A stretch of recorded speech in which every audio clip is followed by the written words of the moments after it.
En mathématiques, on sera régulièrement amené à parler de suites de nombres. Alors, de suites de nombres, elles peuvent prendre différentes formes, elles peuvent être finies ou infinies. Et donc si je prends l'exemple de cette suite 2, 5, 8, 11, 14, 17, c'est une suite de nombres particulière dont on reparlera plus tard, puisque pour passer d'un terme au suivant, j'ajoute à chaque fois 3. Dans notre cas, la suite est finie, elle commence à 2 et elle s'arrête à 17. Donc, par contre, si j'ajoute des petits points, on peut parler d'une suite infinie de nombres, puisque l'idée ce serait d'ajouter 3 chaque fois pour passer au terme suivant, et on ne sait pas quand on s'arrête. Il est intéressant de pouvoir du coup numéroter ces différents termes. On appellera par défaut, on mettra souvent la lettre U pour parler d'un terme d'une suite, mais on aurait pu très bien mettre V ou une autre lettre, et on prendra la peine d'indicer pour spécifier la position dans la suite. Donc dans mon cas ici, 2 étant le premier terme, je l'appelle U1, 5 c'est le deuxième, 8 c'est le troisième, et ainsi de suite. Et un terme quelconque de la suite, on l'appellera UN.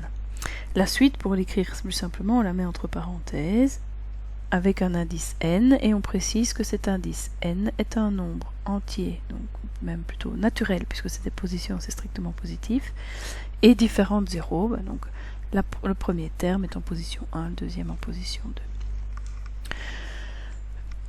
En sciences, on sera quand même régulièrement amené à parler du moment initial ou du terme initial dans tout ce qui touche à l'algèbre financière, en économie, etc. On parlera plutôt du capital initial. Et donc là, il arrivera, dans certains cas, que les suites soient définies pour des n appartenant tout simplement au naturel. Donc si je reprends l'exemple de ma suite au-dessus, 2, 5, 8, 11, 14, 17 et ainsi de suite, j'appellerai le montant initial, ou dans ce cas-ci le terme initial U0, mais alors U5 ce sera U1, U8, U2, 11 ce sera U3, 14, U4 et ainsi de suite. Avec le terme général qu'on peut toujours appeler UN.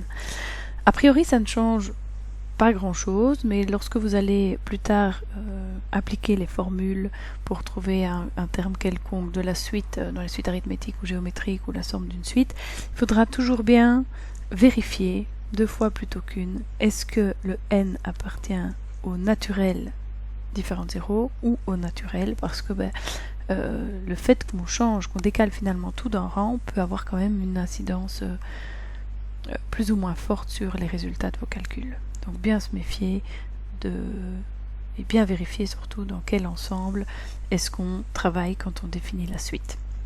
Alors ici j'ai pris une suite de nombres qu'on qualifiera dans les prochaines vidéos de suite arithmétique, puisque chaque fois pour passer d'un terme au suivant j'ai fait plus 3 et ainsi de suite. Maintenant il n'y a pas que les suites arithmétiques, hein.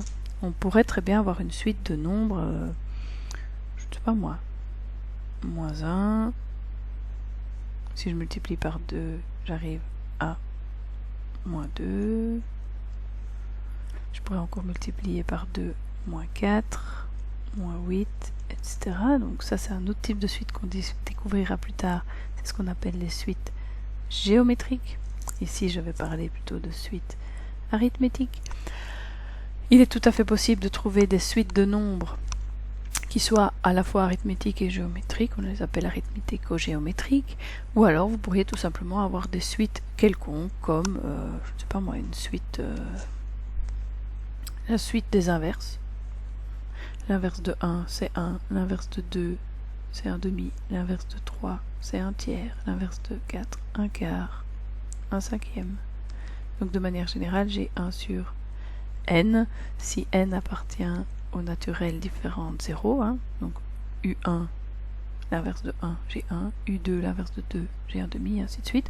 Là, pour passer d'un terme au suivant, j'ajoute pas toujours la même chose et je ne multiplie pas non plus par la même chose. Donc là, on parlera tout simplement d'une suite au sens général du terme.